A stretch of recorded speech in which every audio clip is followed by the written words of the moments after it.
Welcome to the Grand Shorts, a part of the Grand Podcast.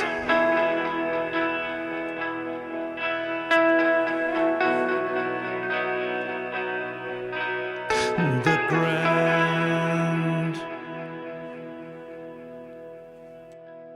My name is Niels Tudor Winter, and I'm the creator, editor, and host of The Grand. The Grand is an independent podcast initiative with the ambition to dig into all corners of the EU R&D funding system on topics of interest for the full EU R&D funding community. This episode is part of my shorts format. It is episode number 8 in my communication short series. When you podcast, you sometimes need to shake things up and try to do things differently. I have launched a short format some time ago, but it needed some rethinking. So here it is, my first shot at serving you vibrant short podcast episode with strong engagement. Kasper Rausted Larsen is an old contact from Brussels. He's a journalist and has been working on a generic communication approach and strategy outline for organizations. We decided to build a podcast series rolling out this strategy in short and concise episodes with concrete examples. With this, I also want to get closer to you, dear listener. We want to get your feedback and for you to share your experience and insights on the topics we discuss because it adds depth and reflection to the benefit for all. So, what will I do? Well, I have ordered 10 mugs with the Grand logo, and you can win that mug. The next month we will release episodes in this series, and every month we choose the best comment or question posted on LinkedIn to win an exclusive The Grand mug. You can't buy this mug, you can only win it. And even better, by the end of the series we will make a listener panel episode where all 4 winners of the mug will be invited for a podcast recording where we discuss and exchange on communication strategy within EU R&D funding. This is the 3rd batch of episodes, and here we will have 3 episodes zooming in on the theme of how to get people to click your newsletter when you send it out. We have 10 bullets we'll run through during the 3 episodes. Here in the 2nd episode, we have a look at the content and how to make it catchy, making actual content appealing, adding visuals and pictures, and not least the all-important call to action. On the episode side, you'll find our script so you can follow our discussion. You find the link in the episode notes where you listen to your podcast. Please enjoy.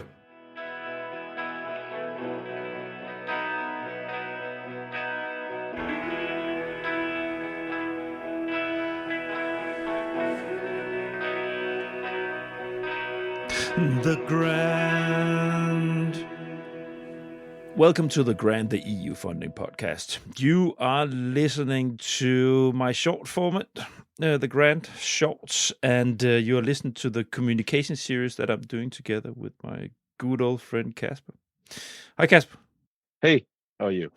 All right, good, great. And if you're stuck on the series here, you've just listened to the first episode in the 3rd batch.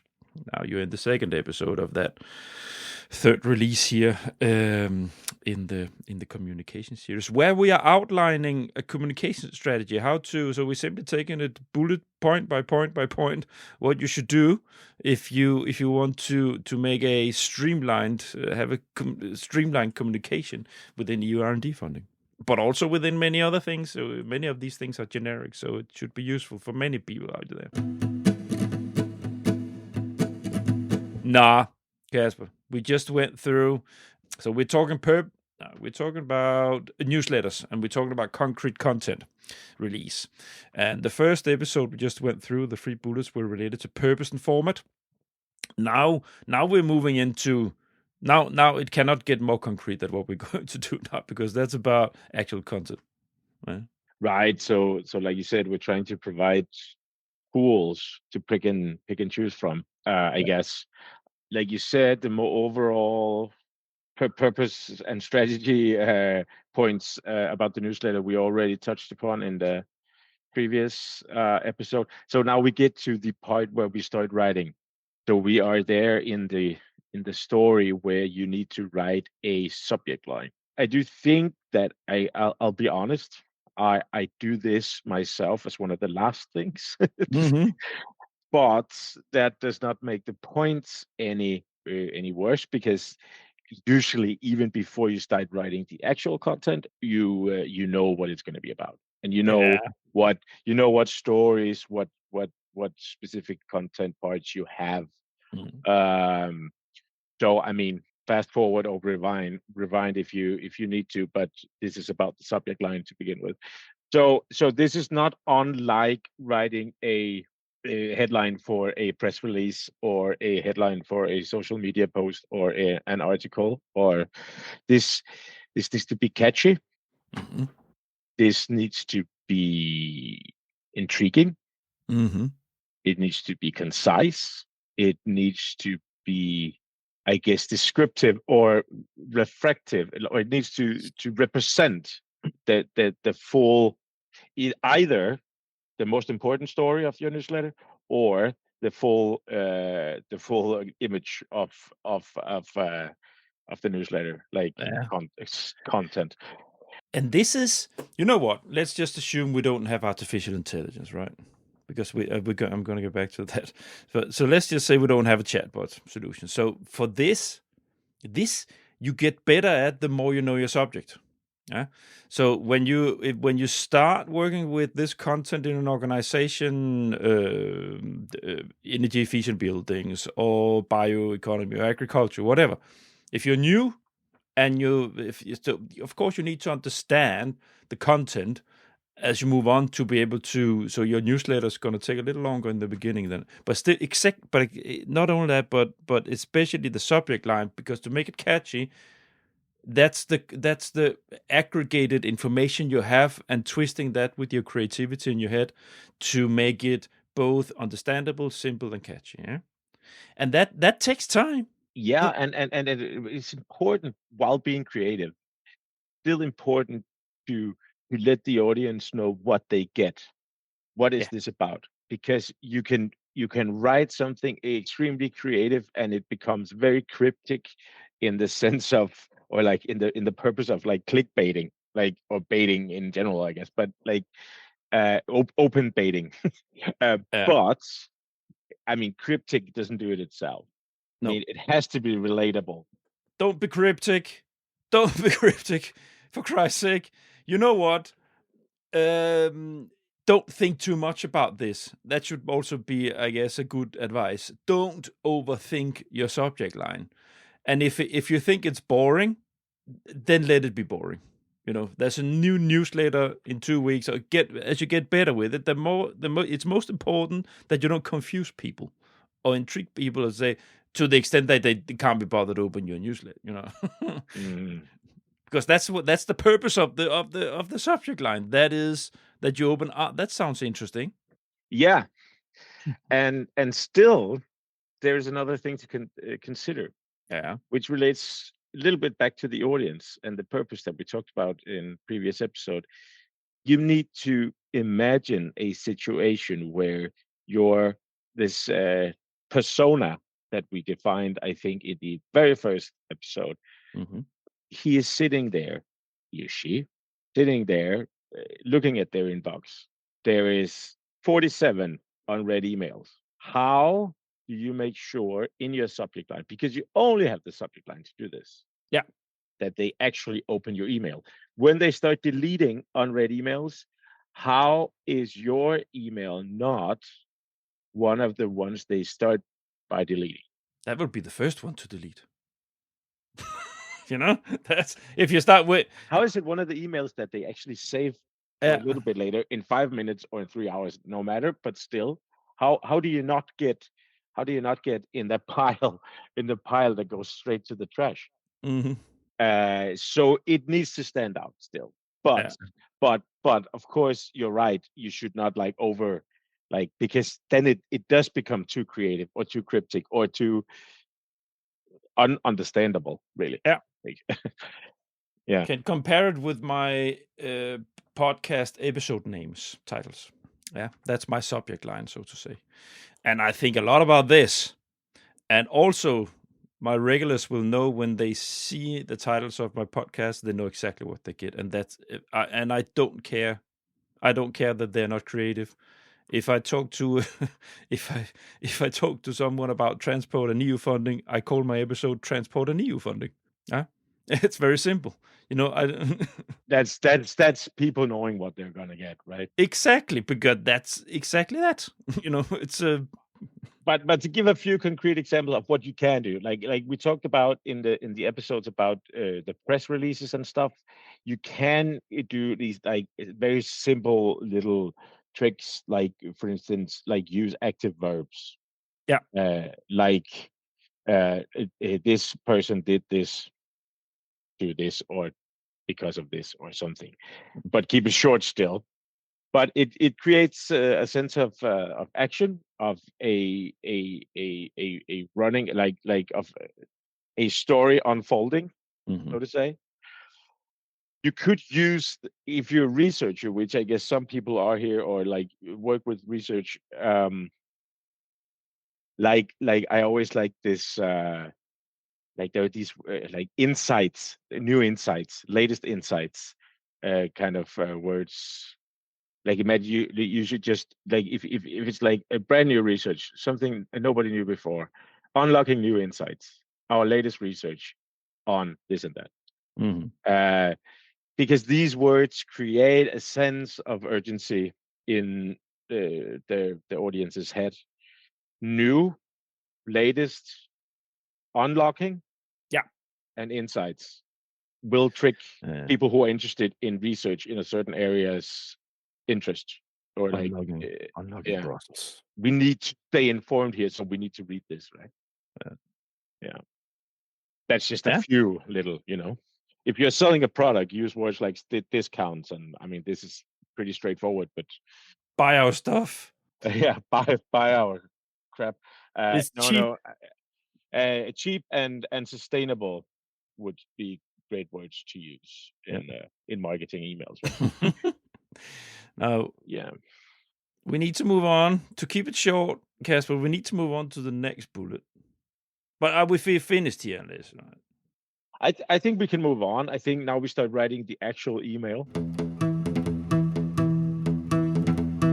Content. Right. So I called this balanced and engaging content.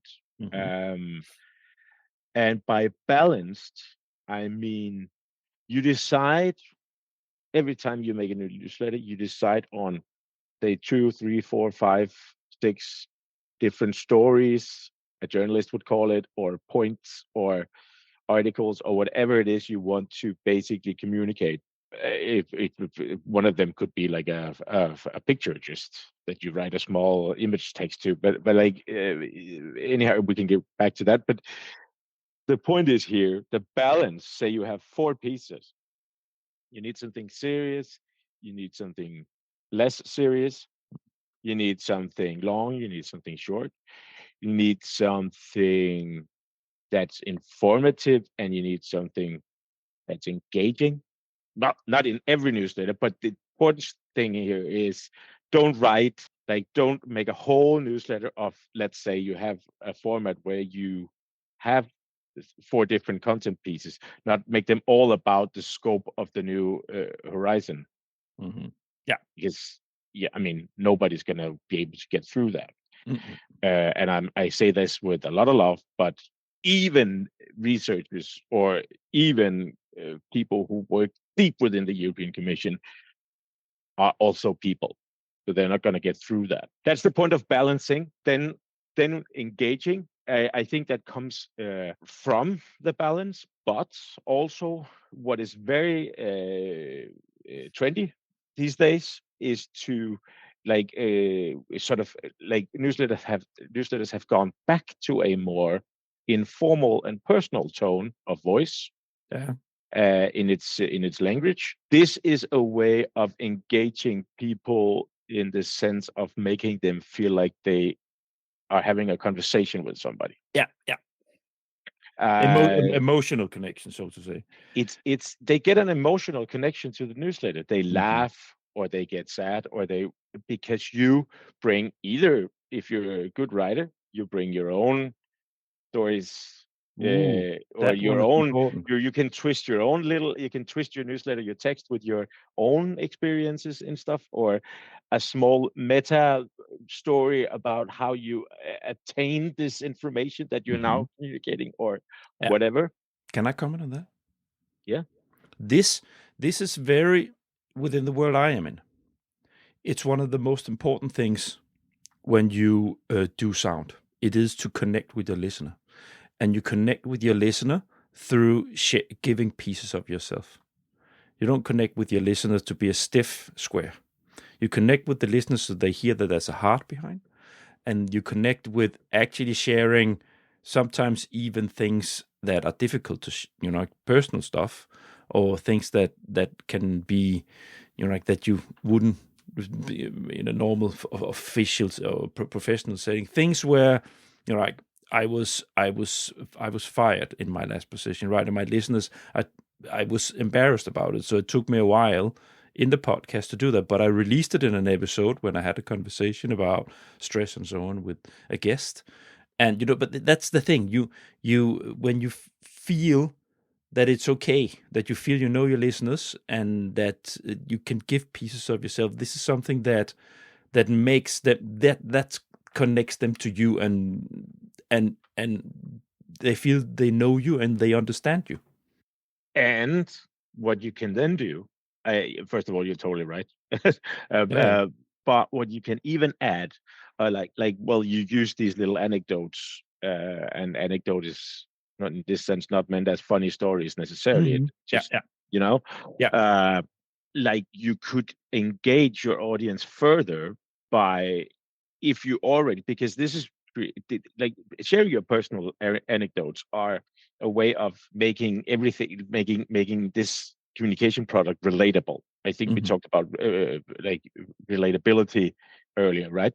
Like, so what you can do, like in your next step is like, so I've written this, which is very relatable. How about I add like a question, Hmm. like to create interaction, even maybe even like somebody will reply to the email or something. Like, how about I add like, has this happened to you? It's like almost a fairly common way of doing it, right?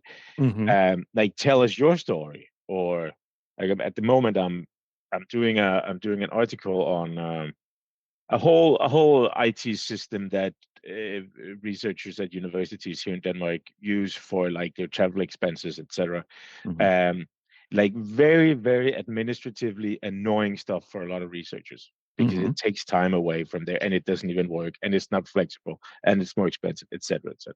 Hmm. So we're gonna what I'm gonna do is write a personal like experience or anecdote from a researcher, and then obviously do the whole journalistic thing where you broaden the whole perspectives and all that. But then in the actual newsletter, when I'm going to release this article, I am going to do this. I'm going to do exactly this, because the newsletter goes out to researchers.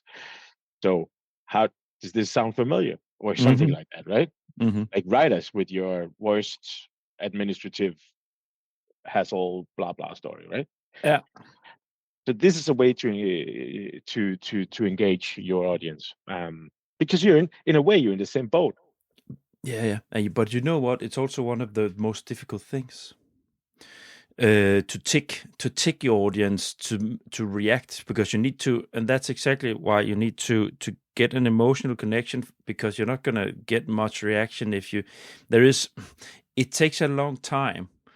And there are lots of things you can do with engaging, from the world that I am in here with. You can make contests, or you can sort of notch things, people towards to forcing them to engage with you, or like by doing different things, questions, or take it onto the social media, listen to this episode, throw some comments, throw your views in the. But it's very difficult. I haven't cracked the code yet. I have tried to make a group on LinkedIn. That was absolutely no interaction in there. People registered, but no interaction. And now I have a page. There's hardly no interaction there as well. But I don't have the time to do it properly with these groups in there. So, but I'm not sure. Even though I did, I'm not sure I would probably still be fighting. But I do know that I am playing with the thought of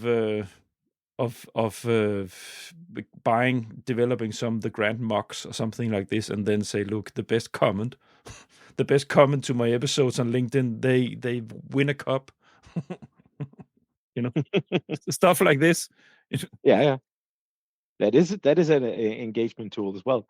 and then make it Um, a sort of a cool, sort of a cult subject to get the grand cup. but then it has to be very exclusive. Once again, you need to create a feeling of exclusivity or uniqueness. It needs to be, you need to feel special if you get this cup. Yeah. Which you might do. I mean, it might be a very cool cup, right? I don't know. It's a piece of beer.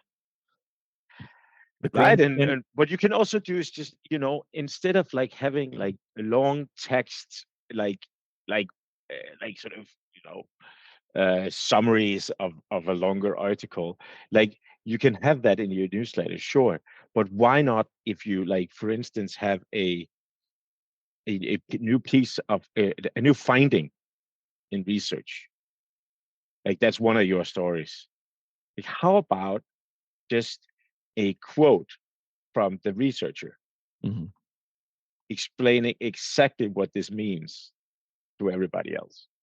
Yeah. Why is this important?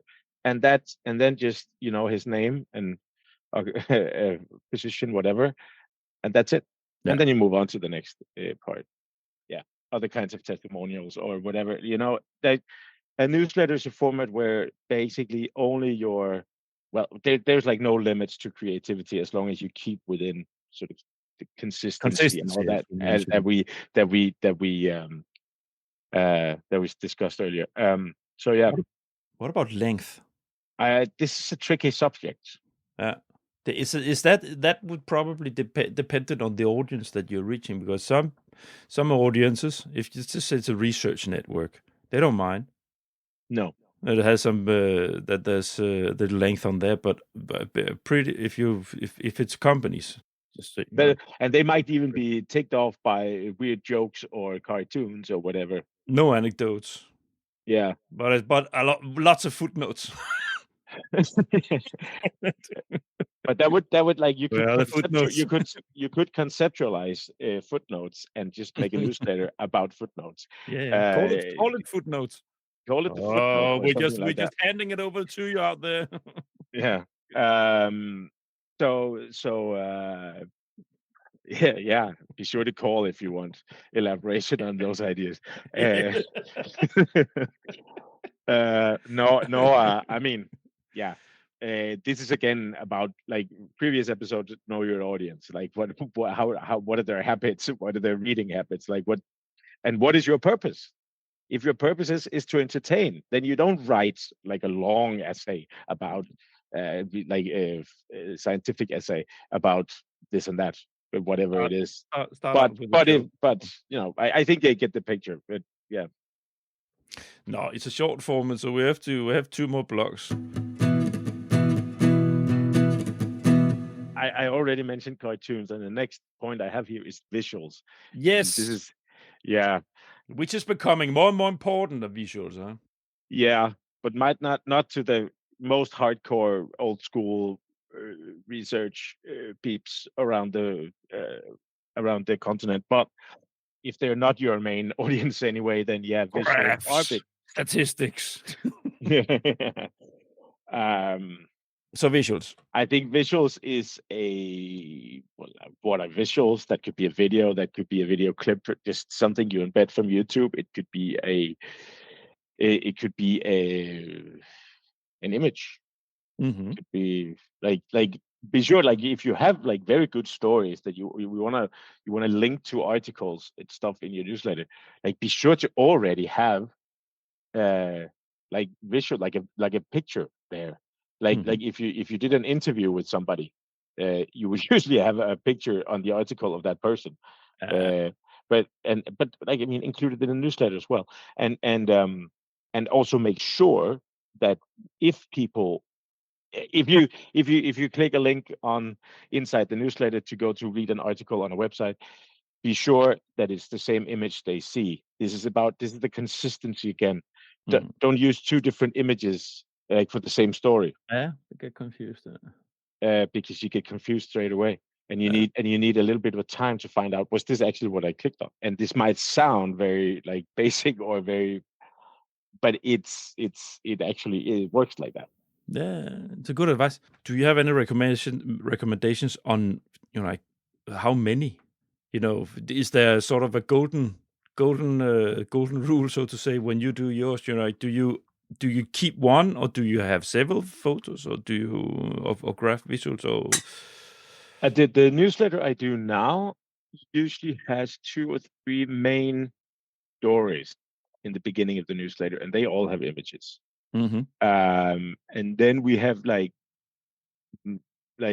these like smaller formats further down, and they don't. But then we do have in the bottom, we do have these uh, like grants or releases or public like names names kind of stuff like personnel pages pages where like if somebody's birthday or anniversary or book release or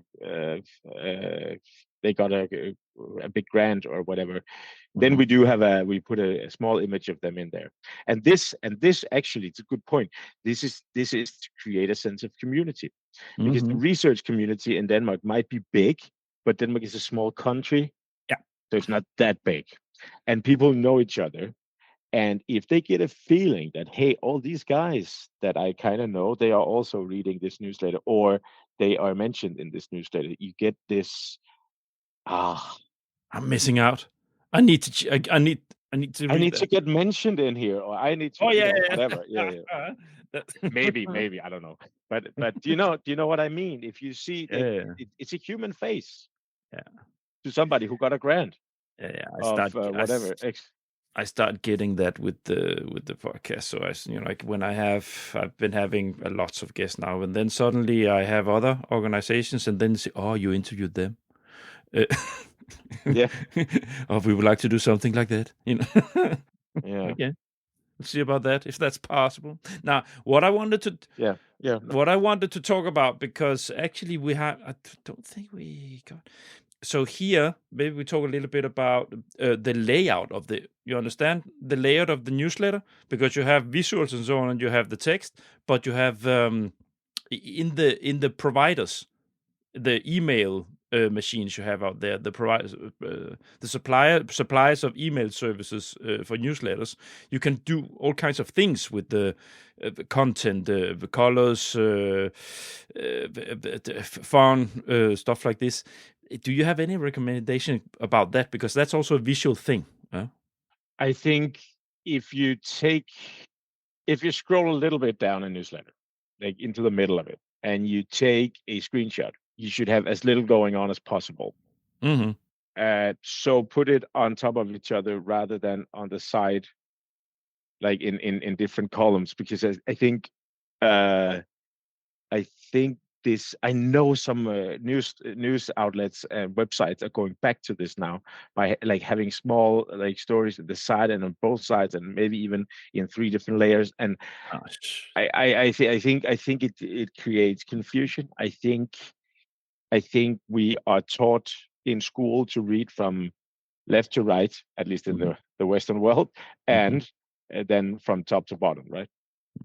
So it has that as a guiding principle, I guess, because but this is my opinion. I mean, they can be my take on it would be that it's like, keep it simple and keep it even. I mean, if you're worried about so I do this as well. If you're worried about people not like scrolling all the way down, be sure to do a short introduction in in the opening of the newsletter as the first thing. Welcome to our newsletter, blah blah blah. Here's what you can read today. Make it more sound a bit more, but this is like general. This is like the gist, right? And then like 3 points where you, in one sentence, explain what these stories are about, so that they know. So so they read, okay, this is in here, and they can decide to go all the way down. And if sometimes you need to put the most interesting, most appealing, maybe even the story from your subject line, maybe you even put that at the bottom, because it forces people to actually scroll all the way down. And while they do that, they might see something that intrigues them.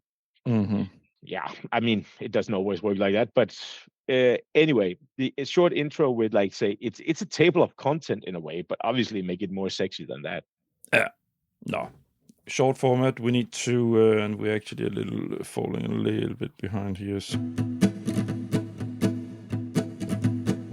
The final point here is just like calls to action, and this is just to say, remember to engage, like remember to tell Part people of what they engaging. get if yeah, and remember to like read the full story. This is it. This is a call to action. Or like we discussed before, has any of this happened to you? Write us an email and tell us about your story, or whatever it might be. Take the quiz now if you have a Yeah. quiz And about your whatever.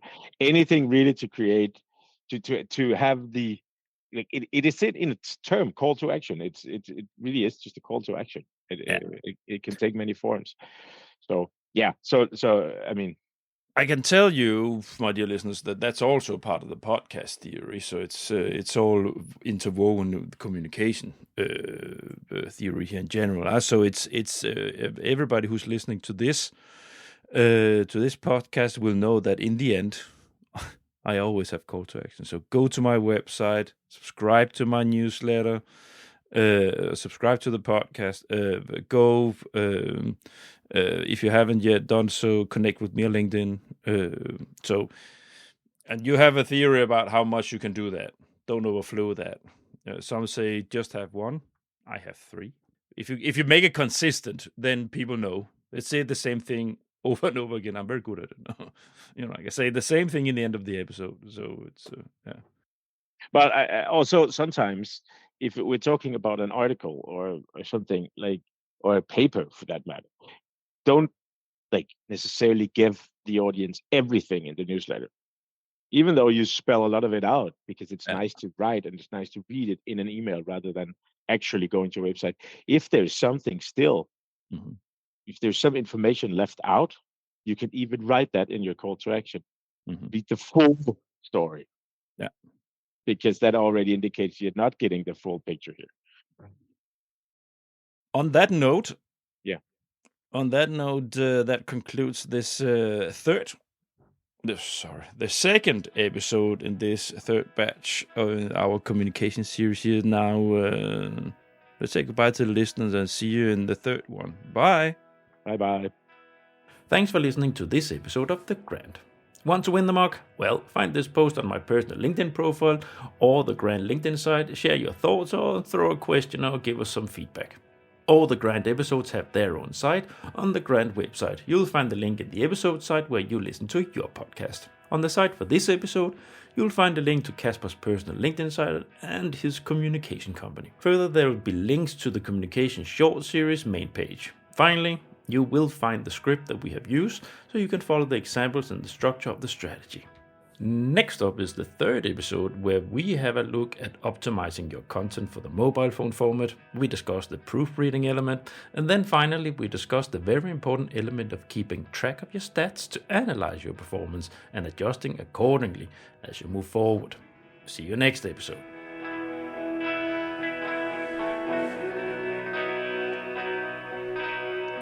The Grand